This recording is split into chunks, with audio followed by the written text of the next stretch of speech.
Salam uşaqlar, demək biz bu gün sizlə danışacağıq relative pronoun nisbə əvəzliyi haqqında. Nisbə əvəzliyi bizdə who, whom, whose, which və zətdir. Burada sadəcə 3 qaydanı bilmək lazımdır ki, biz nisbə əvəzliyə aid olan testi işləyə bilərik. Nöqtələrdən əvvəl canlı isim gəlirsə, uşaqlar who, whom, whose, zət və yaxud da boşluq verilir. Bəs onda who, whom, whose'un fərqi nədir?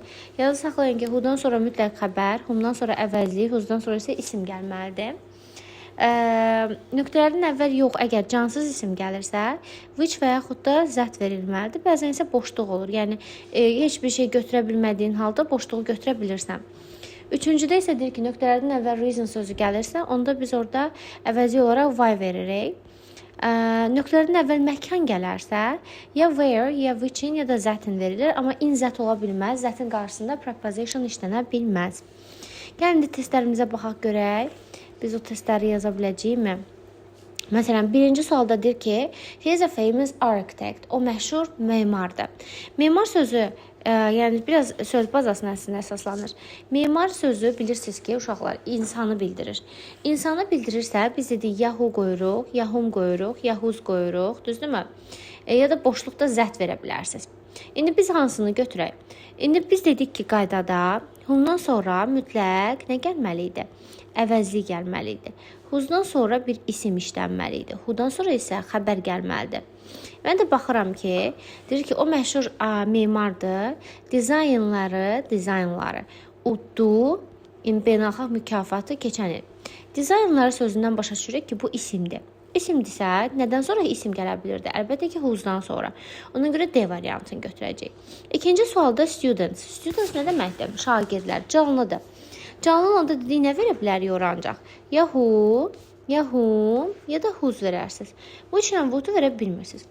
İndi who, whom, whose'un arasındakı fərqi əzbər bilmək lazımdır ki, who'dan sonra mütləq işlənməlidir xəbər, whose'dan sonra işlənməlidir isim, whomdan sonra isə işlənməlidir əvəzlik. Aha, indi mən baxıram ki, fail daxı mənim cümləmin xəbəridir. Deyir ki, o şagirdlər, kimlər ki imtahandan kəsirdilər, yenidən imtahan verəcəklər. Yəni, xəbər olduğuna görə C variantını götürürəm. Əslində sadədir, baxın. Friend, dost, insanı bildirir də, demək ki, canlıdır. Canlı olanda heç vaxt which verə bilmərsiniz. Məsələn, 4 getdi. Çünki which ancaq cansızdan danışır da. Siz verə bilərsiniz burada who, whom, whose. Who'dan sonra gəlməlidir xəbər, whomdan sonra gəlməlidir əvəzlik, whose'dan sonra isə gəlməlidir isim. Speak də bilirsiniz ki, nədir uşaqlar? Xəbərdir. Xəbər olanda hansını verirdik? Biri götürəcəyik, 1-2 ya da 1-3 götürəcəyik. 2-də görürəm ki, whomdan sonra əvəzlik yoxdur, axı mən necə əvəzlik götürüm? Onda mənim dar günlərimin dostu zət gələcək. Zət yadda saxlayın ki, yəni pis momentdə qalanda zəti götürə bilərsiniz də. Yəni o onları əvəz edə bilir. Düzgün cavabımız qalacaq 1-3 B variantı. The flowers, indi bilirsiniz ki, artıq güllər ola bilsin ki, bizə görə canlı sayırıq. Ağacı canlı sayırıq, heyvanı biz canlı sayırıq. Amma ingilislər üçün onlar cansız, orta cins kimi gedir də. Orta cins kimi gedəndə which götürürük. Demək, flowers, güllər, hansı ki, bizim bağda yetişirlər, çox gözəldirlər. Hansı ki, mənasını verdiyinə görə D variantını götürürəm. 5-də person, person insan deməkdir. İnsandırsa ya who, ya whom, ya da whose'u götürəcəksiniz. Surname, soy ad, isim olduğuna görə siz bilirsiniz ki, whose'dan sonra isim gəlir, whomdan sonra əvəzlik, who'dan sonra isə xəbər gəlməlidir. Ona görə C variantı. Görürsünüz, 3 dənə qayda bilməlisiniz. 1. Nöqtələrdən əvvəl canlı isim gəlirsə, who, whom, whose gəlməlidir.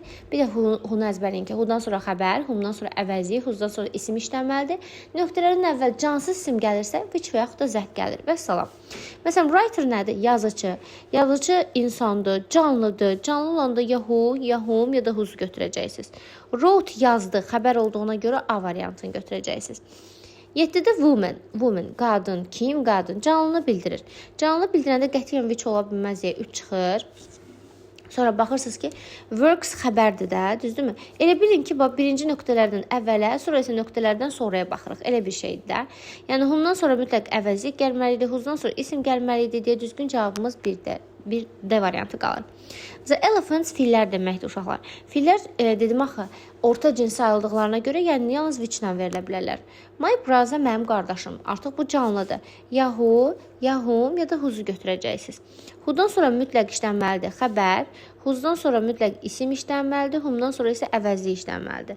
Baxıram ki, live xəbərdir. Ona görə mən orada cavab götürəcəm C variantını. Gəldim növbəti 10-cu sualıma. Jane, Jane insandır, qadın cinsidir. Yahoo, yahum və which-i silirəm avtomatik olaraq. Bilirəm ki, who'dan sonra mütləq xəbər gəlməlidir. Who'dan sonra mütləq isim gəlməlidir. Whom'dan sonra isə mütləq əvəzlik gəlməlidir. Baxıram ki, maza sözü isim olduğuna görə D variantını götürürəm. Mən, kişi, canlıdır. Yahoo, yahum, yahuzu götürürəm. Who, whose ya da whom'u götürürəm. Baxıram ki, who'dan sonra xəbər gəlməlidir. Burada da xəbər var deyə elə Y variantı doğru cavabdır. Üçüncü sualda yenə people, insanlar canlıdır. Canlı olanda yenə yahoo, yahum, yahuz. Live xəbər olduğuna görə who'la whom'u çıxıram. Çünki whom'dan sonra əvəzli, who'dan sonra isim gəlməlidir. Which ümumiyyətlə ola bilməz deyə düzgün cavabım 1-5 qalır A variantı. 13-cü sualda questions, suallar orta cins sayıldığına görə which verəcəm burada D variantı. 14-cü sualda hotel, cansızdır, which götürəcəm. 15-də mən, kişi, insan cinsini bildirir, insandır, yəni. Ona görə yahoo, yahum, yahuz götürəcəm. House sözü də isim olduğuna görə who'u götürəcəm. Who'dan sonra çünki isim gəlirdi. Mən, kişi, burada isə xəbər gəlib. Yəni, yalnız who'ya uyğun bir davranışdır. Məsələn, mən kişi insandırsa, who, whom, whose arasında qalıram. Ondan sonra əvəzlik gəlmədən, baxıram, burada əvəzlik zat yoxdur. Kompüter cansız olduğuna görə uşaqlar, açar sözümüz olsun bizim öskürmək. Demək, kompüter cansız bir isim olduğuna görə biz ona ya which verərik, ya zət verərik. Which olmadığına görə zəti